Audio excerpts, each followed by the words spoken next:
excess deaths in the UK right now are higher than they were at any time during. So if you remember during the daily briefings, here's the number of deaths, here's the number of hospitalisations, here's this, here's that. The number of excess deaths right now is higher than at that time when we had daily briefings and daily death counts and people petrified into their own homes and people glued to the TV screens to see just how bad things were in their area and wondering what they could do about it and wanting to get more information about it. Currently, the situation is worse than at any of that time, and yet absolutely nothing at all is being said. And the thing that really troubles me from a behind the kind of screens media side of this is that it's almost as if the story is actively being hidden as opposed to not being talked about. So the actual numbers are about 1,500 excess deaths a week. The last figure for the last week was 1,646 excess deaths. So that's deaths over the average. And consistently for the last few months, the excess death figure has been higher than at any time for the last 5 years. So on a comparative scale over the last 5 years, excess deaths are now way higher than they ever were. And this isn't just a UK problem. This is being seen in Australia, where I think they're running around 18% higher than is average or usual.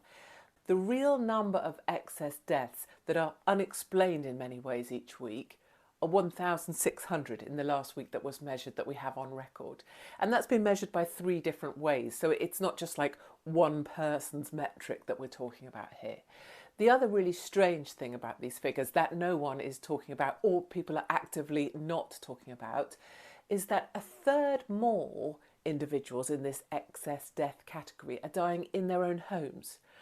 So I suppose when you think about that, if you know you're sick or you know you're ill, possibly you're in A&E, or if you know you're sick or ill, you're in hospital, or if you're elderly and frail and probably not doing too well, maybe you're in a care home, or maybe you're even in hospice. Those would be different kind of environments where you might be expected to die if you weren't doing so well.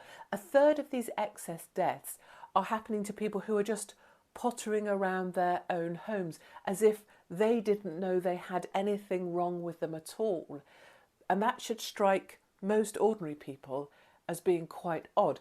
There's a particular category as well where excess deaths are particularly high, and that's in men aged around 50 to 64, and it seems to correlate strongly with heart problems. And that group is being severely affected by these excess deaths. And just so you don't separate excess deaths as some sort of thing over there, or some sort of, I don't know, something that's separate from life. Excess deaths mean people are just dying in their own homes that didn't necessarily realise they were unwell. Otherwise they would have presented themselves to a hospital or an A&E or a doctor's surgery, or would be in a hospice or a care home. Well, so what? A lot of our fellow countrymen are dying and no one wants to talk about it. And these are numbers that are quite clearly, it doesn't matter if it's me saying it, go find someone else or go look it up for yourself. You will find the numbers without my commentary. And I can think of thousands of people who have been in touch with me to say that they've lost their family, they've lost their friends, they've been called a conspiracy theorist, they've been called tinfoil hat. It's not about whether those people were right or wrong, or whether someone like myself, who has been speaking of this for 4 years, has been proven to be, alongside many other people, largely right, that lockdowns would harm us more than anything ever.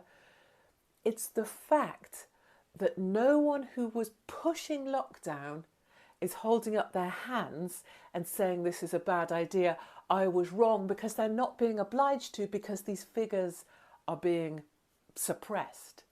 So keep your eye out for the excess death numbers. Please ignore me, but do have a look at them for yourself, because I assure you they're shocking. And then please have a look at the way the media are not addressing this.